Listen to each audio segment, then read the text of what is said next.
In all the summer reading programs in the library, they start off with a kickoff, and you take the kids and they give them a gift. They usually get a book or something has to do with reading, and they give them 6 weeks. If they read a specific amount of books, they also have a big prize. They have a big celebration day where everybody comes in and they call their names and they give them certificates. So I always made it a point to participate with the libraries. Okay. For curriculums, one of the greatest curriculums, since you all have younger kids, I only brought the pre-K because that's what I'm using in my school for the kids now, but this goes up to 6th grade. What age do you start, for instance, this kind of thing? I mean, I have a 5-year-old son that I feel like... Your 5-year-old son should be in kindergarten or 1st grade. I know technically he should be that, but I'm like of the philosophy that, when he's ready, kind of, I don't go by like age. They have preschool and they have pre-K. But I'm just thinking, like, in your opinion, like, do you think I should just, at 5, they this should be is so easy like this? if you want to start from the beginning because you don't want to rush him. Yeah, you could start with look how easy this is. I have a 4-year-old in my program. Yeah. I'm on 1st grade with him now. Oh, wow. Because I did pre-K, just like you said, because he's more of an amana on me than my own kids. Yeah. So I wanted to make sure he's not missing anything. Mm-hmm. So I started with him with preschool. We did pre-K, kindergarten, and now he's doing 1st grade. Now he's literally reading at the age of 4. MashaAllah. And you found that he wanted to. Yes, because if you start with them early, they wanted. Mm-hmm. And that's what I did with my kids. My kids were all by 3.5, MashaAllah, MashaAllah, Tabarakallah, they were all reading. They were all reading. No, it's all about if you're encouraged, if you do, again, I go back to the intention. Intention is very important because when you're with Allah, Allah makes things easy for you. Yes, there will be obstacles, don't get me wrong. It's not going to be smooth sailing. There will be a lot of obstacles, okay? But you will get to where you want. Even though my kids were reading at 3.5, I told you, I had many sleepless nights. I would cry. I would be terrified. Am I doing the right thing? Am I teaching them? Am I, getting through what I need? So every now and then, I get them tested because I'm against testing too. Okay. I do not believe in testing. Testing, it does nothing but pressure them. Right. And many educators are against it. And all those testing companies is all about money. No, even now the SATs, all colleges are trying to get rid of it, okay? And they're trying to start a program for volunteering. Instead of you taking the SATs, they want to see how many hours you volunteer in a community service that was of benefit to your society. So I believe in that. Do you think that homeschooling builds a stronger connection with you and your children? Definitely. Me and my kids are like siblings. MashaAllah. I think Rania. See, my daughter started to pray and she just like... Yeah, me and we argue, we talk, and they're not afraid of me. I'm the mother. They don't hide anything. They don't go behind my back. And I believe the homeschooling had, because we're together 24 hours a day. Right. We're together. Last year, I was diagnosed with a brain tumor, and it was suddenly out of nowhere. I was having these headaches, and I did not know anything about it. So finally, they pushed me to go to the hospital, and they kept me. And so we were not prepared. I didn't tell them to do nothing. And we were having kids. We were, doing the little scholars. And you would think that they would cancel everything. They would want somebody to come and take care of them. When my whole family came, my kids are the ones who took care of everybody. MashaAllah. So they were running the program, MashaAllah, 5 days a week. At the end of the program, when the kids went home, they came and visited me, and I was in a coma for 5 days. And yet they came every single day, and they took care of the whole family that was visiting. MashaAllah. Now, where did they learn that? Where did they learn that? If I didn't spend time, because your child learns from your actions. So by you force-feeding, telling them what to do, they're not going to learn anything. And that's the negativity when you send them to school, because they'll come home, the teacher complained, he had a problem with this kid, he had a problem with that kid, so you're stressed out, it's a problem between you and others now, so you're constantly criticizing destructively, because you don't want to deal with these problems. You want your child to be the best, and you don't know what to say to them. Okay, so there's no time for them to learn from your actions, because you're constantly angry. You're constantly telling them what to do. You're constantly telling them to get good grades. You always want them to be like honor students. So it's pressure, pressure, pressure, pressure. Where when you're homeschooling, they learn how you solve problems. They will learn how you practice Islam. Now, my daughters, mashallah, tabarakallah, I never told them to wear the hijab. Never did. I used to hold a lot of halaqas in my house for girls. By teaching these girls how to wear the hijabs, my daughters came one day and they said they want to wear the hijab. And I got so scared because they were so young. I was afraid if they start wearing the hijab now, they might tell me later, no, I don't want to. And I'm like, are you sure? And they were so adamant about it. So from what? Because the kids learn by your behavior. How you practice, they will learn. They're not going to learn from your words. So by you homeschooling, they will see how you pray. They will see you pray. So when you get up and you pray your 5 times a day, what is the child learning? When you wear your hijab, when you make sure you're all modestly dressed, when you, the way you talk to people, the way you deal with people, and that's what I see. I literally see myself in them. Even the little things, like I remember like when I get up there, I would go like this. And my Hafsa, she was like 4 or 5 years old, and I see her like that. I'm like, oh my God. And I had to make sure that I'm not doing that, because they literally learn from your actions. And that's the best way to teach your kids. Can I make a comment? Sure. I'm dying to make a comment. The stuff that the 2 sisters were asking just now, the sister here with the books, the issues with the child reading like crazy. My son is 13. He was in public school, and he reads like that. He would go borrow like 10 books for like whatever session, 3 weeks, and he would dump like these books that I've never read. And of course he was in this vampire thing, right? And I was like, oh, yeah, no. So basically, honestly, it came to the point where I had to restrict him. The African way, which is taking it away from him and saying no. And, I had to do that. But alhamdulillah, I mean, the relationship that I have with him is like, if I said no, when I'm serious, he knows I'm serious. So what happened was I took that away from him. But he's 13 and a half. So, Harris is 6. I don't know how she's going to do it. When I did that, what happened was it channeled him to Islamic books that were his age. He's an avid reader. He finds it very tedious to read Islamic books because he thinks with the ahadith and the ayat and all of those things that are incorporated, they need a lot more explanation.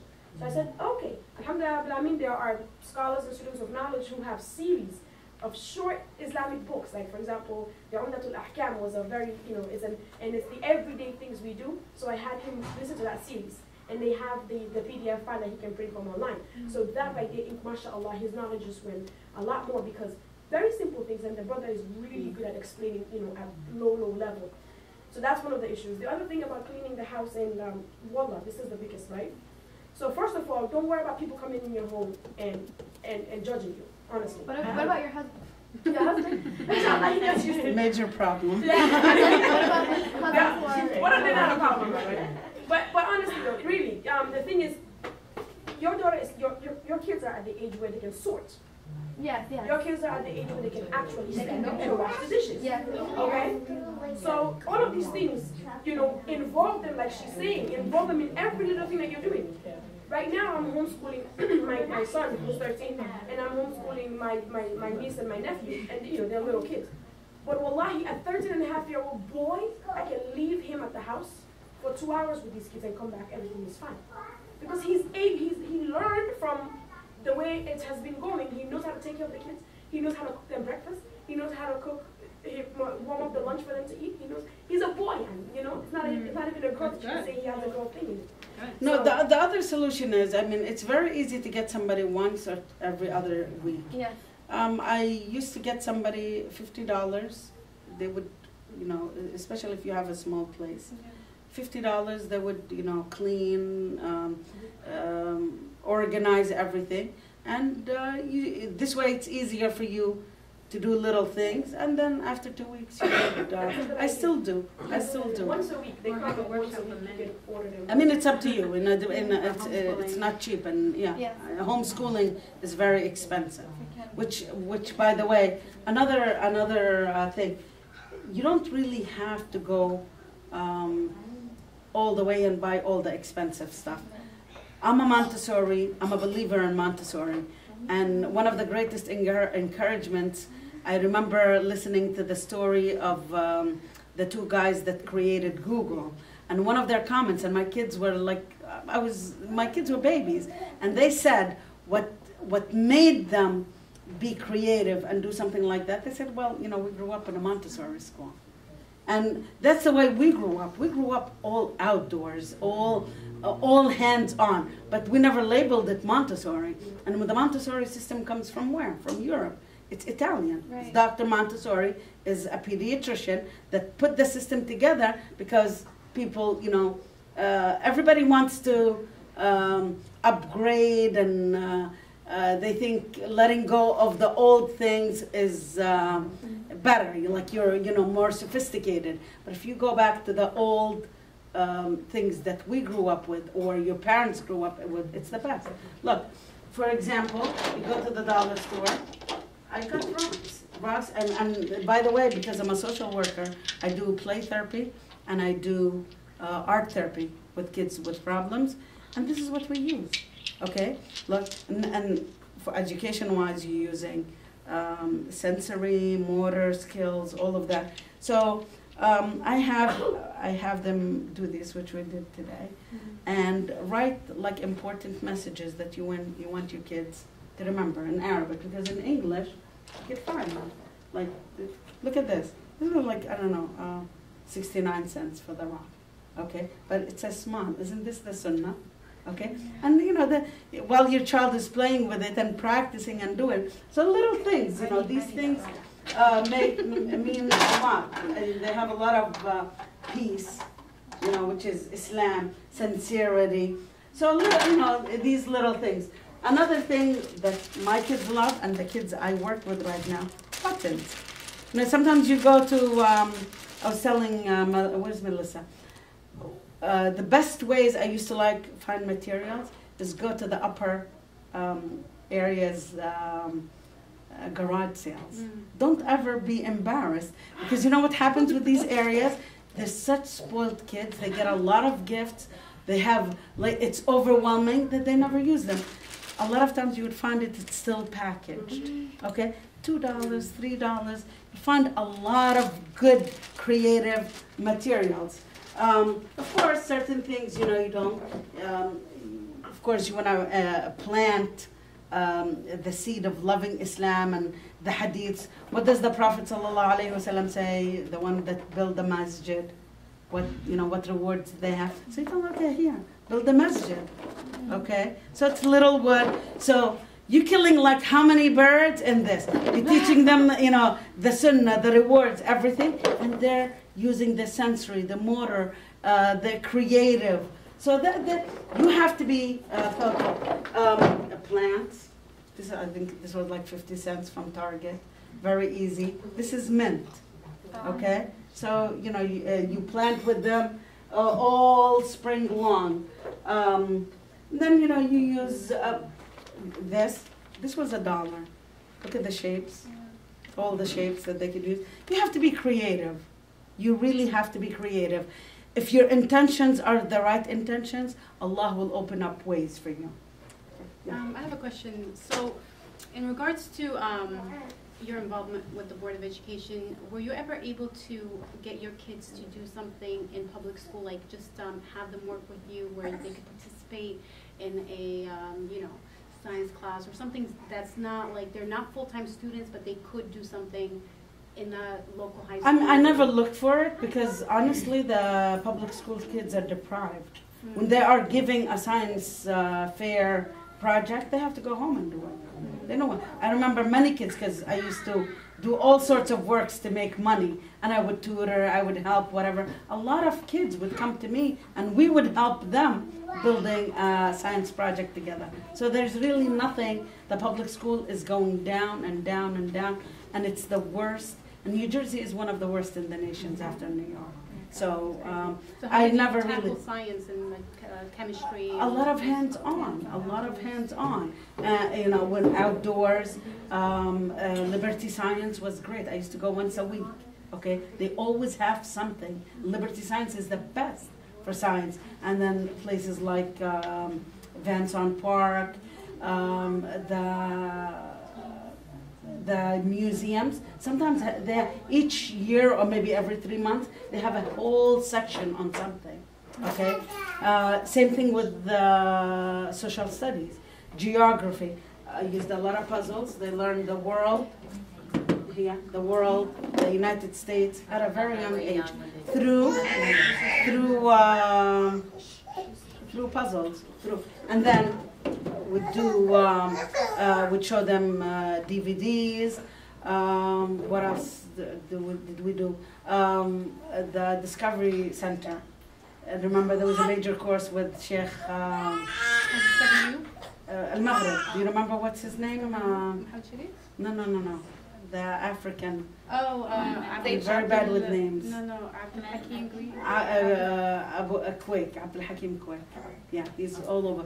He came and gave a very intense course on, it was a 2-weekend. Yeah. It was a very intense course on Islamic geography, Islamic history.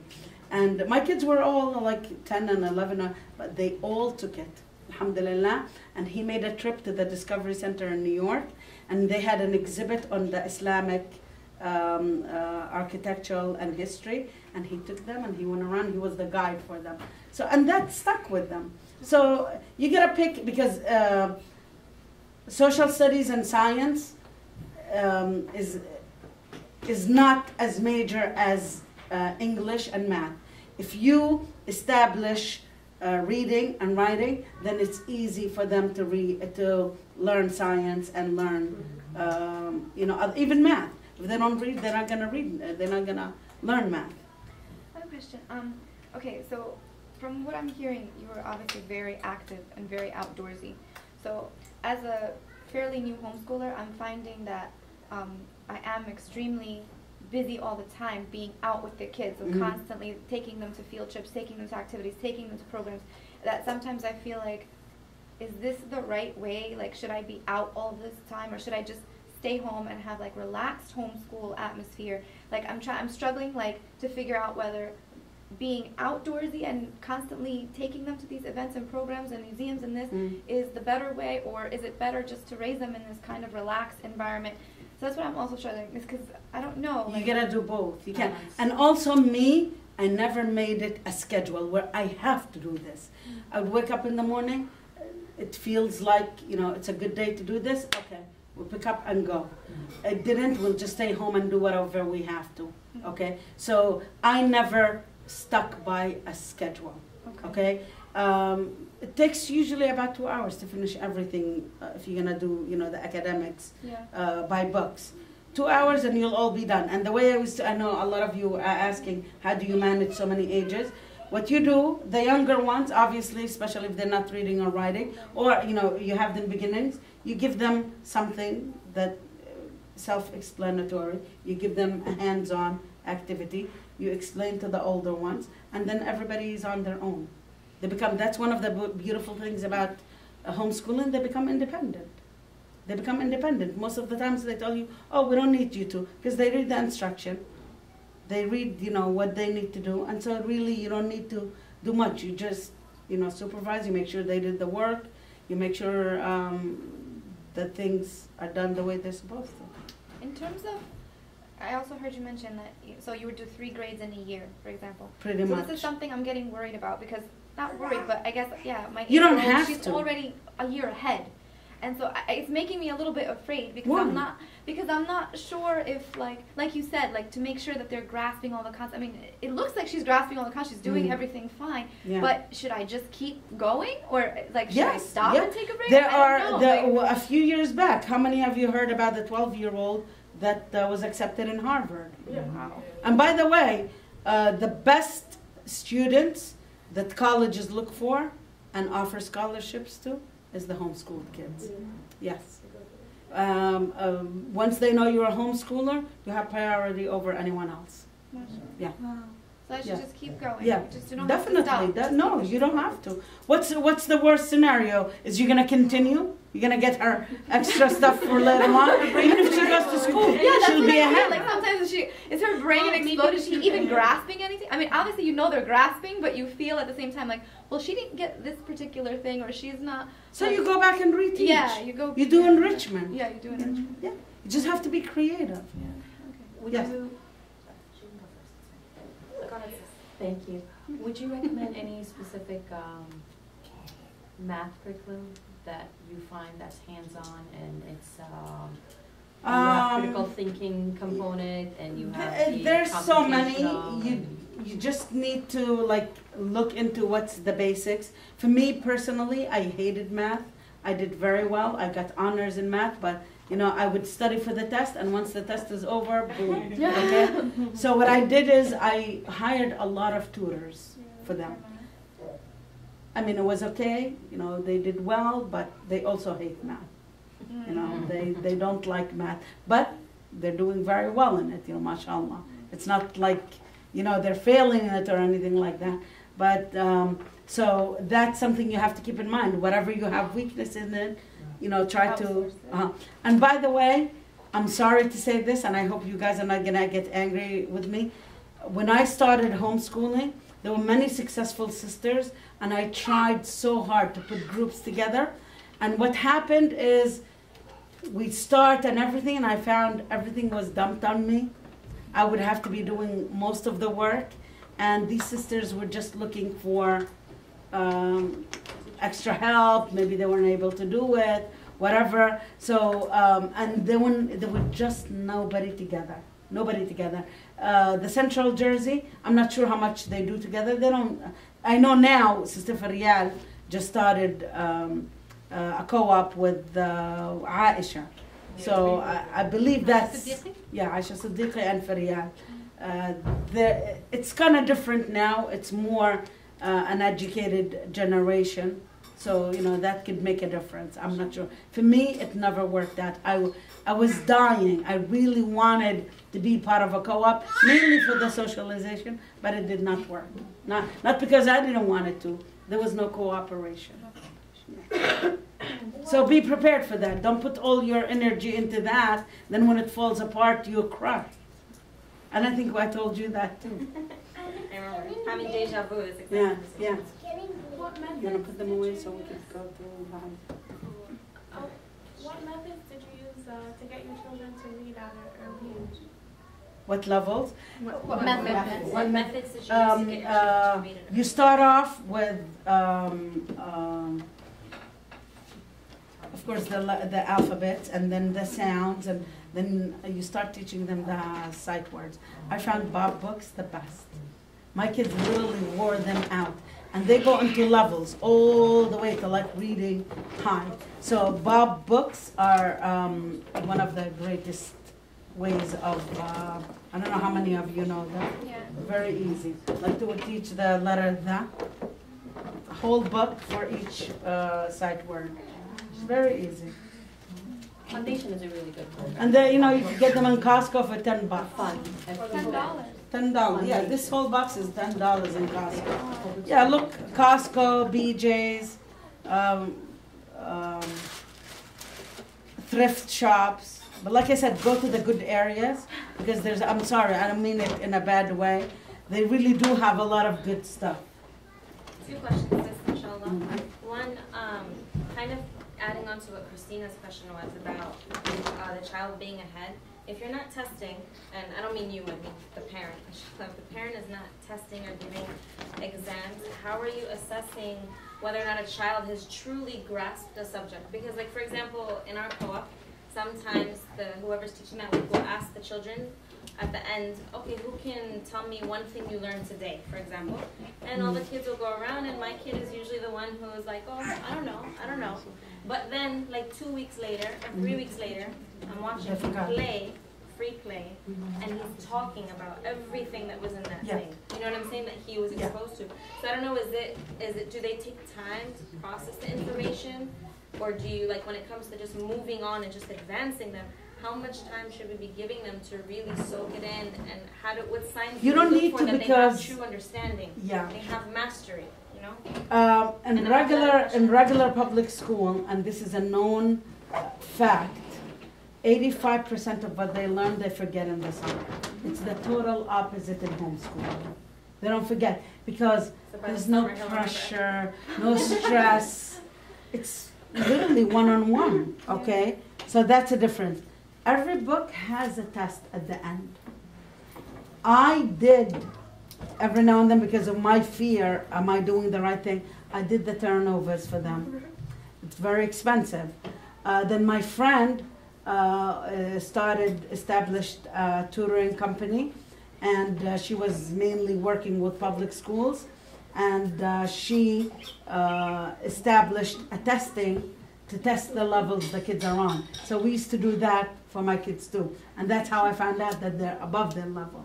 You can do your own test, but I don't believe in